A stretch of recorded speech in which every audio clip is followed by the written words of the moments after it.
Hello, everybody. Welcome. And today I'm going to give you some tidbits about fat loss. There's honestly a lot of things you probably wouldn't expect that happen. A lot of really positive things. Obviously, weight loss in general is going to be really good for your health and give you that look that you're looking for, that leaner, more streamlined, obviously tighter look, the one that's obviously very desirable. We tend not to really like excess body fat these days. But what you might not know is that there are actually a lot of deleterious or negative effects that come along with fat loss, especially when you get lower and lower down the or into the sort of rabbit hole. By that, I mean your body fat percentage gets lower and lower. You're chasing that leaner and leaner look when you realize what you can do. It's often the case that you'll see pretty negative impacts the lower you get. We all know, well, we all should know that if you get too low on body fat, say that sub 10, sub 8%, even at the 6% mark, you're starting to get really, let's say, you're running the risk of running into some really bad hormonal issues, especially for women. But for men too, you're starting to run the risk of hormonal issues and a whole host of issues associated with that drastic amount of weight loss. So I'm just going to, off the top of my head, give you some tips or give you some heads up as to what you might be in for in regards to weight loss, to sort of prepare you for your journey coming down in body fat and coming down in weight. Because, like I said, it's not an easy path. It's not a straight and narrow, and there are negative effects that we need to talk about. So the first one of those being that initially when you're losing body fat and you are trying to go for that leaner, more shredded kind of look, you might look more skinny fat. So yeah, it's true. You might actually look even worse when you start out. This is because your body utilizes fat differently in different parts of your body. Um, for myself, I can say that it seems to store fat really easily around my midsection, so my hips, my butt, and my tummy. But my shoulders, arms, my chest usually never get any fat at all. It's mostly to my butt, my tummy, and some of my legs. The same is true. The converse is true of that. That when I want to lose fat, the first things to go are the fat that I eventually accumulate in my arms and chest, and the last fat to go is the fat that I accumulate in my stomach and in my butt and in those areas. There's no shortage of stories of people who have issues with the love handles, for example.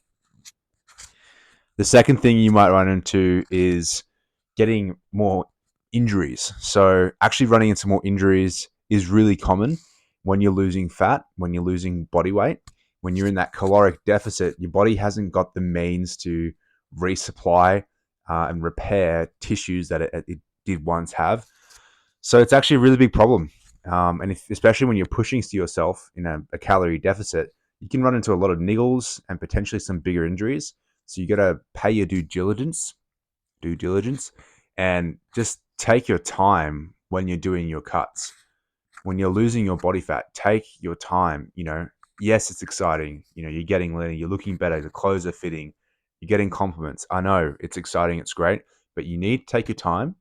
You need to slow down, and you need to make sure that you're not pushing yourself too hard. Look at your sleep, look at your training. Are you overdoing things? Are you underdoing things? Are you eating low calorie snacks that have no nutritional value? That's a really big problem too. Okay.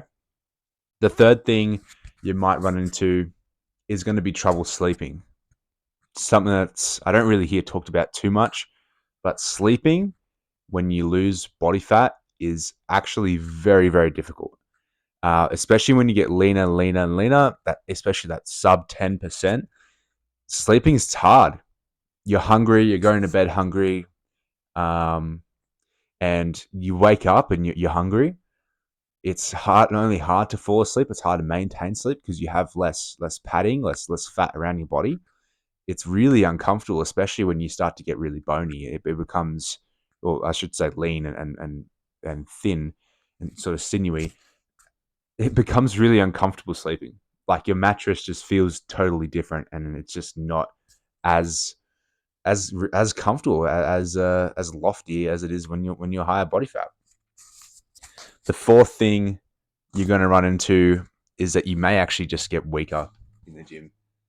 Unfortunately, unfortunately, you may just be getting weaker in the gym. You may find that your performance suffers pretty badly, and that you're just not as strong, and you can't put out the same output you could when you were, say, bulking, or when you were maintaining, or when you were, just training for fun.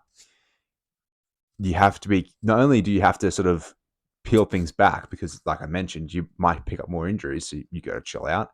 But it's also true that even when you're doing that, you know, and you are monitoring yourself, you're just going to feel weaker. You're going to be weaker.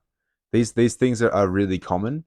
And I know lots of dudes and gals who get into their cuts and they get really discouraged because they feel themselves getting weaker. Weight loss, weakness, and these sort of effects I'm mentioning are really commonplace. And you need to be ready for those. Don't don't think that you're sick and freak out. Commit to your cut. Finish your weight loss period. It's really important that you actually finish it. Try to keep it off, and whatever the next goal is. But yeah, just be prepared for getting a bit weaker. And the final thing is that weight loss is actually really easy when it's compared to weight maintenance. So there's been lots of research about this. They've done research on humans and on animals. One of the studies that comes to mind was a study they did on rats, and they starved these rats down essentially, and they refed them and put them in sort of a binging state. And what they found, if each time they actually did this, and they cut their fat down, they cut their weight down, reduced their body weight, and let them eat, let them gorge themselves. What they found was that each time they gorged, their fat cells actually adapted. So their fat cells actually recognized the stress, which was a famine feast stress, and adapted. So fat cells that started out, let's say this big, so started out regular size, grew in size. So they started out this big at the start of the cut, they finished this big at the end. Okay. During gorging, they grew to this big, and the second weight loss period, they shrunk only back down to this big. So a difference in size. Okay. The second thing that they saw was that the cells actually multiplied. Now, it wasn't a one-for-one multiplication, so we were not talking about cells just this big, just popping out of nowhere. But what we were seeing, or what they were seeing, is that the cells grew so large that fragments of them, you could say, split. Okay, and these are little, essentially baby cells, really small baby cells. And when they kept that stress on the rat, the feast and the famine stress, it was causing these baby cells to grow. So you have cells that are larger, fat cells that is, and cells that are more in number. Why is that important? Well, it means you have to work harder to actually lose that fat. But also, all those fat cells, they secrete lots and lots of hormones and lots of signaling to your brain to tell you to go out and seek food. So if you're ever wondering why it's so hard to keep off weight, it's because we're not designed to keep off weight. Our body is much smarter than we are, and our interventions in terms of fat loss. So understanding this is actually really key. Your body is not built for fat loss. It doesn't like fat loss. It likes homeostasis. It likes balance, and it recognizes fat loss as dying, as famine. it will do everything it can to return back to that homeostasis and prevent death in another famine state. So you should be happy, because if a famine was to happen, wherever you are in the world, you would be set if you had a feast and famine cycle, because your body, your cells would be adapting to the stress and you'd be prepared for that next famine state. But it's also true that it makes it 10 times more difficult to lose fat the next time if your goal is just to get looking good for summer. So those are some things you really need to consider when you're losing fat. It is awesome. It's a great journey and it's a worthwhile journey, but it's also laden with some difficulties. And 5 of those I mentioned where, yeah, you're going to look skinny fat or worse off initially.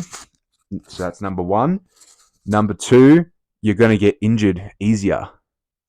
Number 3, trouble sleeping is really common. Number 4, you're probably going to get weaker. And final one, number 5, see if I can do this. Number 5 is that weight loss is easier than weight maintenance. Okay, so keep these ones in mind. Subscribe for some more, or follow, whatever it is. Follow for some more information, some informative videos, and some lifts. We're going to be putting up all kinds of stuff on this channel. So yeah, thanks for coming along, and I'll catch you in the next one.